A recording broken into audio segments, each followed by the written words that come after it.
ஆமா. சோ இப்படி ஒரு பேச்சும் இருக்கு. சொல்லப்போனா 2 கதையுமே அப்படிதான் சொல்றாங்க. ரெட்ரோவா இருக்கட்டும், ஆர்ஜே பாலாஜியோட படமா இருக்கட்டும், 2மே விஜய்க்கு சொன்ன கதை. அது அங்க இருந்து திருப்பி இந்த பக்கம் வந்திருக்குன்னு தான் சொல்றாங்க. உண்மையிலேயே அப்படி இருந்தது அப்படின்னா, ஒரு காலகட்டத்தில சூர்யாவுக்கு எப்படி இருக்கும் அப்படின்னா, விஜய்க்கோ, அஜித்துக்கோ சொல்லப்பட்ட கதையா இருக்கும். ஏதோ ஒரு விதத்தில அங்க மிஸ் ஆயிடும். அது சூர்யாவுக்கு வரும்.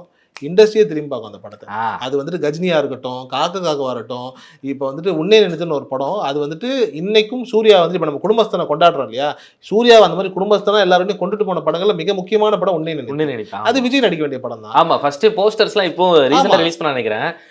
விஜய் சாரும், லைலா மேமும் இருப்பாங்க ஒரு போஸ்டர்ல. ஏன்னா ஸ்டார்ட்டிங்ல அவங்கள வச்சு ஷூட் பண்ணியிருப்பாங்க. உண்மதான். அண்ட் நீங்க சொன்ன மாரி நேருக்கு நேர் படம் கூட ஃபர்ஸ்ட்டு அஜித் சாரும், விஜய் சாரும் பண்ண வேண்டிய படம். அஜித் சார் வந்து அதுக்கப்புறம் இதானதுனால தான் சூர்யா சார வச்சு நடிக்க வச்சு அந்த படம்.